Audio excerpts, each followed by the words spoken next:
Hello বন্ধুরা, কেমন আছেন সবাই? আশা করি সবাই ভালো আছেন। বন্ধুরা, আমাদের এই গল্পগুলো যদি ভালো লাগে অবশ্যই লাইক করবেন, কমেন্টস করে জানিয়ে দেবেন। আর এই চ্যানেলে যদি নতুন হয়ে থাকেন অবশ্যই সাবস্ক্রাইব করে পাশে থাকা বেল আইকনটি প্রেস করে রাখুন। আজকের গল্প অশ্রুমালা, পর্ব 39। লেখিকা আরিশা নূর ছদ্মনাম। প্রাচুর্য মাথায় হাত রেখে তার অফিসের কেবিনে বসে আছে। সবেমাত্র সকাল, তাও শুক্রবার, তাই কর্মচারী আনাগোনা খুব কম।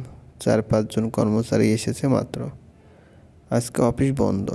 প্রাচুর্য এত সকালে অফিসে আসে না। তার ঘুম খুব গভীর। 9টার আগে চোখ খোলে না সে। 9টার দিকেই প্রতিদিন ওঠে। 10টা, সোয়া 10টায় অফিসে পৌঁছায় সে। কিন্তু আজ এর ব্যতিক্রম ঘটেছে। এখন কেবল মাত্র 7:30 বাজে। এত জলদি এসে পড়েছে সে, কারণ 2 রাত ধরে তার চোখে ঘুম নেই। প্রচণ্ড ক্লান্ত সে, চোখ জ্বালা করছে প্রাচুর্যের। এমনি সকালে উঠলে তার মাথা ব্যথা করে, আজকেও চিনচিন ব্যথা করছে মাথা। প্রাচুর্য চোখ বুজল। হুট করে ফোন বেজে উঠল। সে বিরক্তি প্রকাশ করে ফোনের শব্দটা মাথার ভিতরে গিয়ে লাগে তার। সে চোখ খুলে ফোন হাতে নিতেই বিরক্তিটা তিক্ততায় রূপান্তর হলো। রিশাদের কল। এই বেটা তাকে কেন এত সকালে ফোন করেছে? প্রাচুর্য ফোন রিসিভ করে বলে, কি হয়েছে, কল দিচ্ছেন কেন? রিশাদ ওপাশ থেকে বলে ওঠে, প্রাচুর্য, আপনি আমাকে না বলে বাসার বাইরে কেন গিয়েছেন?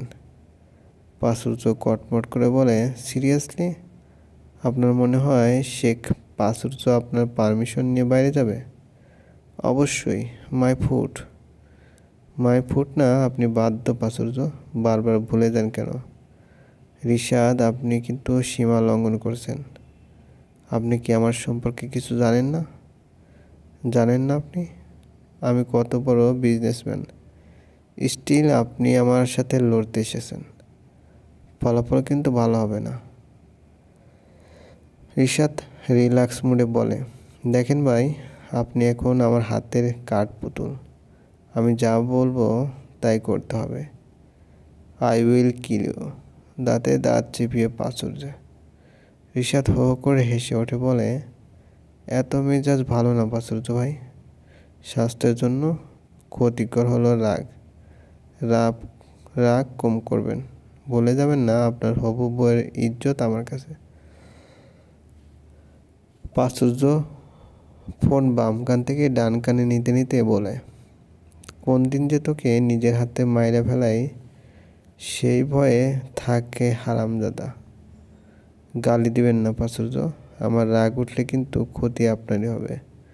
So be careful. আর শোনেন, আজকে দুপুরে বিরিয়ানি করতে বলেন তো, খেতে মন যাচ্ছে। প্রাচুর্য ফোন খট করে কেটে দিল। প্রাচুর্যের মাথায় বিন্দু বিন্দু ঘাম। সে খুব বিচলিত, মূলত নেহাকে নিয়ে। নেহার একটা SMS তার অজান্তেই রিশাদের কাছে কিভাবে যেন পৌঁছে গেছে, কিংবা রিশাদ কোনোভাবে নেহার আপত্তিকর ভিডিও ধারণ করেছে।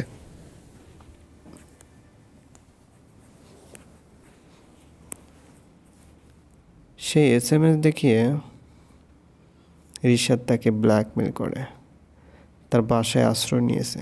প্রাচুর্য সব জানে।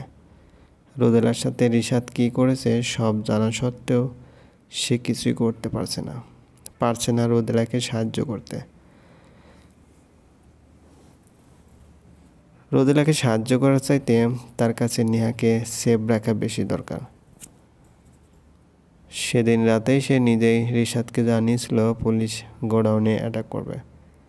রিশাদ তো রোদেলাকে নিয়েই প্রাচুর্যের বাসায় লুকাতে চেয়েছিল, কিন্তু প্রাচুর্য রোদেলাকে আনতে দেয়নি। রিশাদকে আনার জন্য একটা মোটর সাইকেল ইচ্ছা করে পাঠিয়ে দিয়েছিল, যেন রিশাদ 5 মিনিটের মধ্যে রোদেলাকে নিয়ে মোটর সাইকেলে উঠে বসতে না পারে। হয়েছেও তাই। রিশাদ একা রোদেলাকে মোটর সাইকেলকে নিতে পারেনি। পুলিশও কাছাকাছি চলে এসেছিল, তাই রিশাদ একাই ভেগে এসেছে। এই ভুল করার জন্য রিশাদ তার কাছে 10 লাখ টাকা চেয়েছে। বেটার সাহস দেখে প্রাচুর্য হতভম্ব। ভাগ্যিস প্রাচুর্য বুদ্ধি খাটিয়ে মোটর সাইকেল ঠিক পুলিশ আসার 3-4 মিনিট আগে পাঠিয়েছে, তা না হলে রোদেলাকে তারাই বাসায় রিশাদ অত্যাচার করত, আর সে অসহায়ের মতো চোখ বুজে সহ্য করত। ভাবতেই গায়ে কাঁটা দিয়ে উঠছে তার। প্রাচুর্য অনেক বেশি নিরুপায়। রোদেলার জন্য তার খারাপ লাগছে। সে জানতো না রিশাদ রোদেলার এক্স হাজব্যান্ড। ইনফ্যাক্ট হুট করে আননোন নাম্বার থেকে রিশাদ তাকে ব্ল্যাকমেল করতে লাগে 7 দিন আগে থেকে। প্রথমে টাকা চেয়েছিল, প্রাচুর্য সুন্দর মতো দিয়ে ব্যাপারটা মিটমাট করে ফেলে।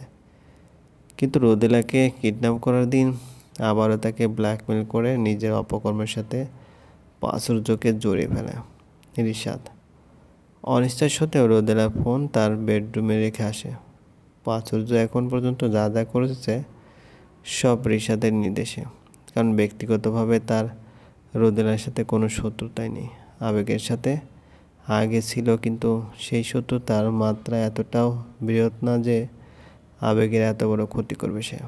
প্রাচুর্য কখনোই জেনে বুঝে কারো ক্ষতি করে না। প্রাচুর্যের সাথে 24 আওয়ার্স রিশাদের লোক থাকে। তবে প্রাচুর্য চুপ বসেনি। সে গোপনে সেই ভিডিও খুঁজছে। একবার হাতে লাগলেই রিশাদকে কুত্তা দিয়ে কামড়িয়ে কামড়িয়ে তিলে তিলে মারবে সে। রিশাদের এক ব্যবস্থা না নেওয়া পর্যন্ত সে শান্তি পাচ্ছে না কোনোভাবেই। প্রাচুর্য এটা বুঝে পাচ্ছে না রিশাদ তাকে কেন ব্ল্যাকমেল করলো, তার ঘাড়েই কেন মামদভূতের মতো বসে পড়ল। রিশাদের কোম্পানির সাথে তারা গত মাসে পার্টনারশিপে গিয়েছে। সে প্রজেক্টের কাজ সব শেষ। প্রাচুর্য ঠিকমতো কোনো দিন রিশাদের সাথে কথা বলেনি।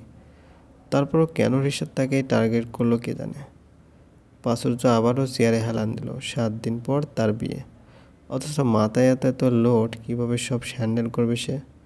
প্রাচুর্যের মনে হচ্ছে তার মাথায় 10 টু দ্য পাওয়ার পাস্কেল সমান চাপ প্রয়োগ করছে। বিরিয়ানিতে কী কী মশলা দিতে হয় প্রশ্ন করল আবেগ। রোদেলা হালকা গলায় উত্তর দেয়, সব ধরনের মশলাই দিতে হয়, আর বাসায় বিরিয়ানির মশলা থাকলে সেটাও দেওয়া যায়। ও, আলু কি গোল গোল করে কেটে দেবো? হ্যাঁ।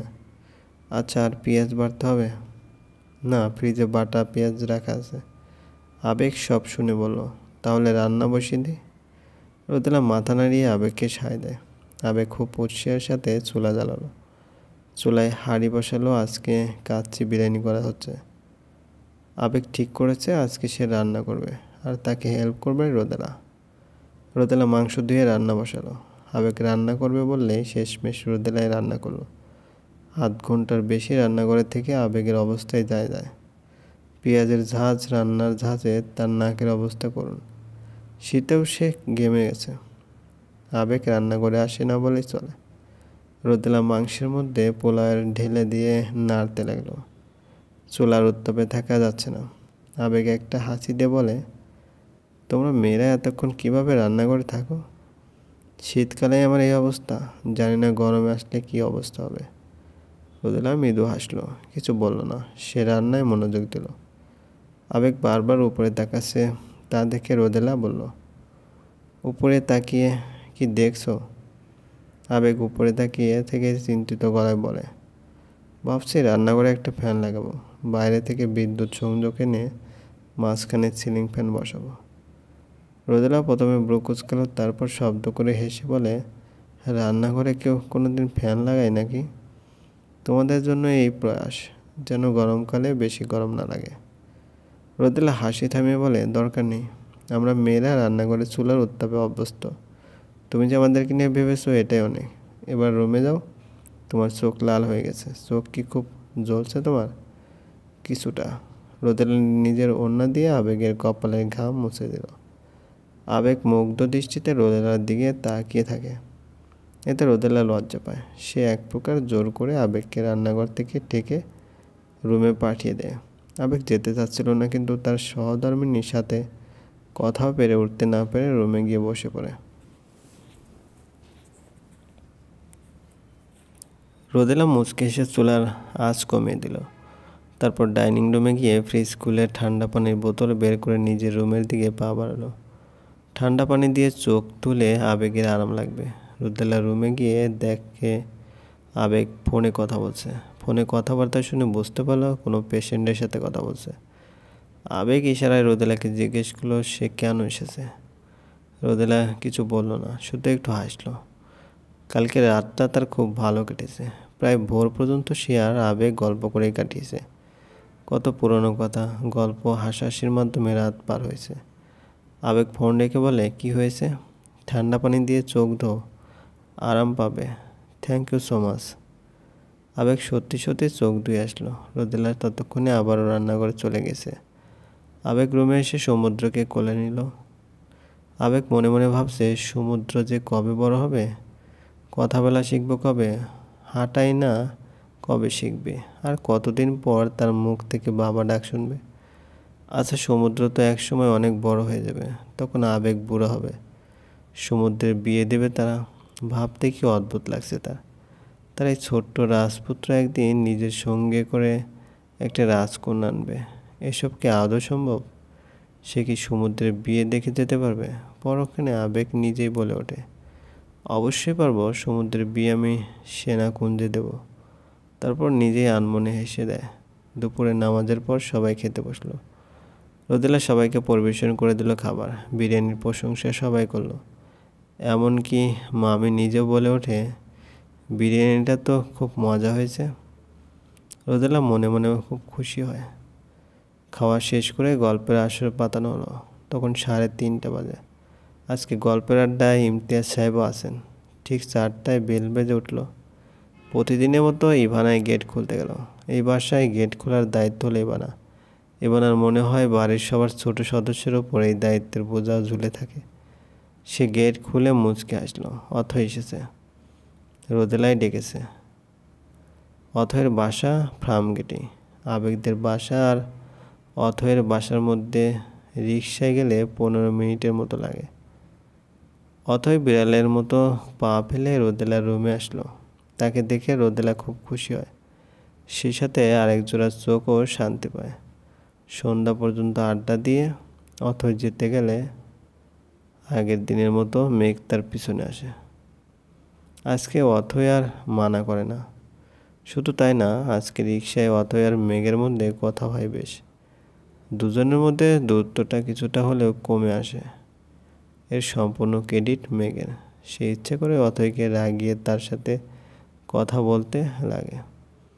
চলবে। গল্পটি ভালো লাগলে অবশ্যই লাইক করবেন, কমেন্টস করবেন, আর যদি চ্যানেলে নতুন হয়ে থাকেন, সাবস্ক্রাইব না করে থাকলে অবশ্যই সাবস্ক্রাইব করে পাশে থাকা বেল আইকনটি প্রেস করে রাখুন। ধন্যবাদ, ভালো থাকবেন।